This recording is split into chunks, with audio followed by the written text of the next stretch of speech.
Do you remember when the world thought Tupac's story ended the night he fell in Las Vegas? Now, a newly leaked clip from what appears to be his funeral raises questions nobody ever expected. What that camera recorded wasn't closure. It was a secret sitting in plain sight. A secret that might finally unravel what happened in those final hours. The 14 seconds that shook hip-hop to its core. In 2025, nearly 30 years after Tupac Shakur were pronounced dead, the internet exploded again. A blurry, dim clip surfaced, unmistakable in detail, showing what looked like Tupac's body during a funeral viewing. The angle, the movement, and the people around it pointed to something unthinkable. A private ceremony nobody ever spoke of.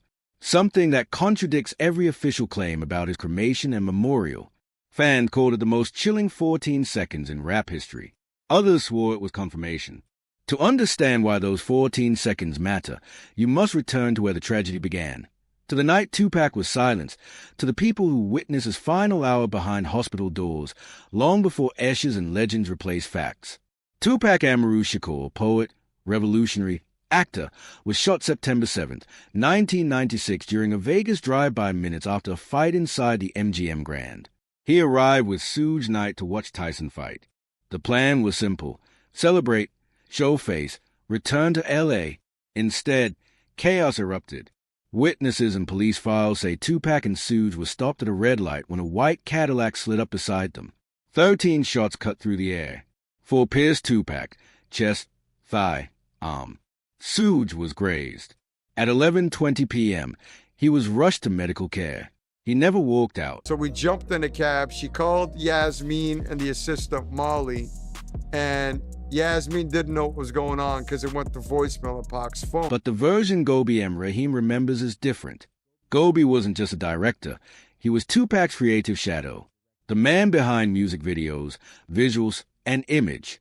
He lived inside Tupac's artistic world, through California Love, Hit 'Em Up, and 2 of America's Most Wanted. He was there when bullets began. More importantly, he was one of the very first from Tupac's inner circle to reach the hospital. Yasmin called twice, then a third time, and told them, "Head to University Hospital. Stay there until we arrive." Gobi and Tracy ran. When they stepped into the ER waiting area, there were no reporters, no detectives drowning the scene, only silence, fear, and family. Suge's mother, Suge's father, David Kenner, Reggie Wright, a few death row faces, Kadata Jones at a payphone crying. When Gobi entered those glass doors, time felt suspended. It wasn't noise, it was dread. They waited for any update.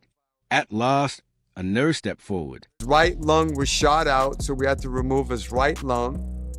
And for the next 12 hours, he's going to go through a series of reparative operations. Her tone was calm, but her words cut like steel. Tupac's body was shattered. The operation that followed was brutal. His right lung was removed, chest reconstructed, machines breathing for him while monitors tracked each fading drop of life. Yet even then, hope flickered.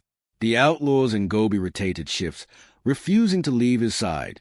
Some nights, they barely slept. We did 6 nights, and the 6 nights I was there were death threats, undercover FBI agents, a police force that did not want to cooperate. Gobi remembers chaos, unmarked cars lurking outside, strangers slipping through holes, security stretched thin, questions nobody answered.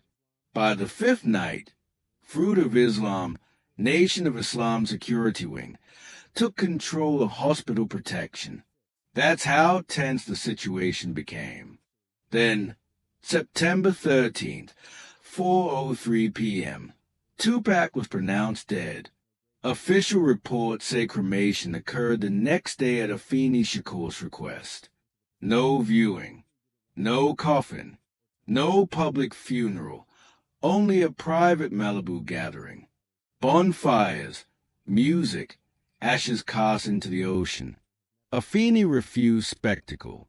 She wanted dignity. Records confirm a fast, private cremation attended only by a tight circle. But something never aligned. No mortuary ever confirmed handling his body. The cremation worker tied to the case vanished. And now, decades later, This clip, showing what looks like Tupac in an open casket, tattoos visible, candles lit around him, sparks a contradiction. If real, it means we weren't told the full story. To understand the backlash, you must see how tightly Afeni guarded Tupac's final rites. The official order was simple. September 13th, Tupac dies in UMC. September 14th, private cremation. September 15th to 16th, Malibu Memorial. September 22nd, Harlem ceremony. No viewing, no casket, no press.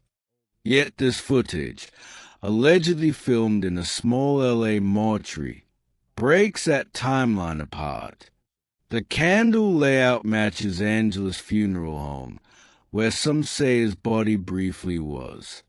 Angelus denies it ever happened, but whispers from insiders claim certain death row members saw the body before cremation, some grieving, some suspicious. A few even claim the face didn't look like Pac. A rumor, until now, when it collides with video. For years, fans believe the Malibu Ash ritual was final. 30 to 50 close people. Snoop, Jada, the Outlaws. A night of smoke, drums, waves. The infamous story of the Outlaws smoking Pac's ashes, later confirmed by them in 2024, only deepened the myth. But Afeni's family called the act disrespectful. And if this footage is real, how could ashes be smoked if cremation wasn't yet done? The video appears timestamped September 14th, same day as a supposed cremation. It was that day, a couple of weeks before Vegas, that he fired David Kenner and his legal team.